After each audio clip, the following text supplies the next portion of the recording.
Hello，大家好，这一期跟大家分享一下我为大象创作的一组照片。在录制的时候，我只创作了大概2种不同布光方式的照片，因此我在视频中详细跟大家分享了这2种布光方式。不过呢，我后来其实就即兴创作了一组照片，没有安排在这一期视频里边，我就在后面的视频里继续为大家分享吧。说起这一次的拍摄合作，真的是很有缘分，因为我惊奇地发现，大象这家公司居然就在我差不多10年前刚开始北漂的第一家公司的楼下。说到大象这个品牌，其实在很早的时候，差不多就在我刚开始北漂的时候，其实我就知道了这个品牌。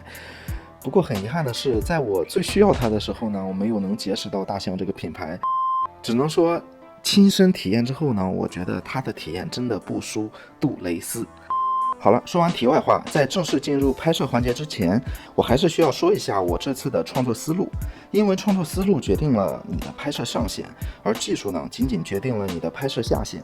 在最初沟通的时候，客户其实是想让摄影师在2款产品中挑1款进行创作，2款产品分别做了拟人化设定，红色代表女性热情奔放，黑色代表男性沉稳内敛。可是我这按耐不住的创作欲又去创作了这2张照片，希望把这种奔放又不失内敛、骑得龙东墙的感觉融入到1张照片里。不过回到了大部分照片，我选择了黑色这款进行创作。至于为什么选择了以玫瑰作为搭配，暗调进行创作，是因为当时在跟客户沟通的时候，我听到了客户对产品的一种很有趣的描述。黑色代表的男性就好像是一个穿着西服打着领带非常绅士非常沉稳的男生，可是他背后又藏着一朵玫瑰花。这种画面的反差感给了我很深刻的印象，于是我想到在黑色的光线里边，如果有一些玫瑰花的出现，可能会让这个画面的张力极大的增强，这也是我创作的一个灵感来源吧。接下来我就跟大家分享一下具体的拍摄吧。为了照顾大多数观者，我可能会说得慢一点详细一点，基础比较好的粉丝朋友还请见谅哦。以上大家看到的片子是需要2种布光来实现的，下面我来一个一个的跟大家说明。好，我们先从拍摄的设备开始详细说一下吧。我用的相机就是这个尼康的 D780， 然后是适马50 Art 的这个镜头，这个镜头也陪我征战了好多年了。然后我们这次拍摄用到的光源是常亮灯，2盏灯都是金贝的 EF150 LED 这款灯，它的亮度是完全足够我们拍摄实现的。好，我们再到了这个场景的布置上，其实这个相对简单，没有什么太大的难度，对不对？好，我们摆成我们拍摄的这个样子。在这些花的摆放上面有一个小技巧是，大家看这里我用到了镜子。为什么又要用到镜子呢？因为很多时候镜子是可以增加空间层次感。然后你看我准备的花其实并不是特别多，1朵、2朵、3朵、4朵，但是算上里边的就有很多了，这边还有很多，这样在供你拍摄的时候就有很大的发挥的自由空间。然后我们在摆放的时候，产品在这里之后，我们要首先摆放好产品。摆放好产品之后呢，我们再来布置花，一定是前后都有，你不可以把这个花都布置在左边、右边、前面、后边，一定是前后左右适当的都有一些。然后如果你不是特别有经验的话，你最好是固定一个三脚架，用相机去观看取景。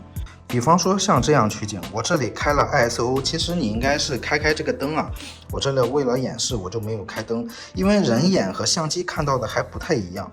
通常我们假设现在的这个相机拍摄的画面就是我们人眼通过相机看到的，你通过这样前后的移动，对，这样找到一个比较舒服的关系，然后半按快门，你要知道它的最近对焦距离大概在哪里。当然如果是你是老手了，当然这个就不需要做了，心里肯定是有数的嘛。好，这个是我们要做的一个准备工作之一。然后呢，场景构完了之后，我们再考虑灯光。很多人在这里他容易陷入一个误区，就是说上来先弄灯光，其实不是。我的一个建议是，你先把场景做好，然后再开始加入灯光。接下来我来详细的讲一下灯光吧，因为上期我做了一个弹幕投票，大家都希望我详细的把布景布光都给大家讲一下，我尽量能给大家讲的通俗易懂。好，我们看到这个光之后呢，我们这个是我们的一个主光，我们先把它打开。此刻我们再回到我们最终的成片，我们再看一下，你有没有发现这个场景里面除了产品上面 logo 的一个光，剩下的全部都是没有直接受光的，它好像这个光线是非常均匀又非常暗淡的。它它其实就是用这种灯光的羽化光，很浅浅的撒了一层。我们在之前的几期视频里有详细讲到羽化光，如果你不是特别清楚，你可以回看一下。好，现在大家能看清楚吗？这个地方是直射光，但是到这个地方，看我手，它已经成了一种羽化光，已经是比较均匀的了。我们要的目的呢，就是用它的羽化光，慢慢的把这些花可以照亮。然后呢，这个时候你需要调整我们的产品这个 logo 和它做一个呼应，因为我们的客户有一个要求，就是说这个产品 logo 你可以这样去看一下，其实在不同的角度它可以反映出不同的颜色，看到了吗？彩虹色都出来了，但是客户只希望突出它的金色，就像这样一样，所以我们要首先找一个这样角度，好，大概这样是可以的。然后呢，这个羽化光它刚好均匀的洒在这上面。如果你把这个光线这样弄得正对着它，这样太冲了呢，它就不好看了。所以我们要调整光线的角度，能看到吧？这样均匀的调整一个，然后呢，相机也要跟着去动。我们找到一个非常合适的角度，这个时候我们按下快门拍一张。OK， 这时候这个照片基本就完成了，但是你发现了没有？它还缺一点东西，缺的是什么？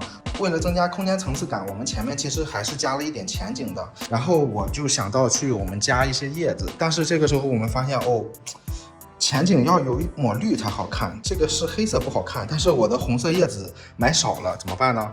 我就用家里的红色叶子的刀具给它粘上来，这样去借它的一点颜色。但是我们发现，如果这样你把相机放在前面，这样去拍的时候，大家看一下此刻的画面，前景是一片死黑，对不对？这个时候你需要怎么做呢？这个时候我们就需要加入我们的第二盏灯。第二盏灯它的目的就是说要把前景打亮，但是呢还不要影响到我们的主体的这个布置的环境。那它怎么做呢？我们给它加上一个这个标准罩，标准罩它这个地方就可以把这边的光线过滤掉。我们去打开看一下。好，你可以看到我打开关闭，除了环境光散射回来的一点点光线，主体的环境几乎没有任何亮度的变化。然后呢，我们现在把它加在镜头的前面。OK， 假设这里是我的镜头，这样去看的时候，这个叶子是不是红色的？这样能看清楚、看明白吗？对，这个时候我们再拍，就得到我们现在的样子了。OK， 这个场景讲完了，我们再说第二个场景。OK， 我们说完了第一个场景的布光，我们来说第二个场景，也就是这张照片的布光，它是如何实现的呢？这张照片我们先架一个三脚架在这，在这里我跟大家说一个非常实用的小技巧。你会看到为什么我用常亮灯的时候，我也会把这个引闪器放在这上面呢？是因为我们用常亮灯，如果在没有很强亮的光源的时候，我们把这个此刻我们的拍摄参数调整好。快门是160，然后光圈是6.3，感光是200，这是一个看起来非常能保证画质和没有噪点的一个参数。但是我们看一下取景器里，哇，什么都看不到，对不对？因为这个时候如果我不想时刻开着灯光，我又想看到画面的场景，这个时候你就把引闪器上面的开关打开，看。引闪器上面开关打开之后，我们就能看到非常明亮的场景了。好，然后我们再去打开我们的灯光，也许你会发现这和刚才有什么区别吗？对，其实这个布光跟刚才区别没有很大，它其实只是动了一点点灯光，只是挪动了一下它的位置，效果呢就千差万别。这也是我想跟大家说的，有时候并不是说你要多几盏灯，多一些灯光附件，其实你把灯的位置稍微挪动一下，它就会出来一个完全不一样的效果。好，我们现在先打开灯。好，这个时候我们看一下取景器里的变化。这个时候我就可以把引闪器给关掉了，因为我要看到实际的这个灯光的效果。好，看到吗？除了这个缝隙的光，我还是什么都看不到。不要紧，我们慢慢的把灯光移过来。好，大概移到这个位置的时候，让它的一部分光线能透到这边来，但是呢，用它去阻隔掉了一部分光线。然后这个时候你看一下画面里的效果，此刻是不是看到一条明显的明暗分界线？我们根据这个明暗分界线，我们再调整一下产品的位置。画面中 logo 的显示跟之前一样，因为这个羽化光可以把这个 logo 打得非常的漂亮。然后呢，我们可以把我们的这种花朵去加进去。最后呢，还是老规矩，我们要把这个东西加到我们的镜头前。如果镜头前不够亮怎么办？记不记得我们要把这盏灯打开？好，打开之后，哇，现在非常刺眼。我们把它加到前面，然后这个时候我们按动一下快门，看一下效果。哇，这个是不是你想要的效果呢？其实前期只要你把光线安排的好了，我们后期几乎没有太大的变化，这个几乎就是我们的原片。好了，视频就到这里，希望这一期视频里讲到的东西对你能有一些帮助。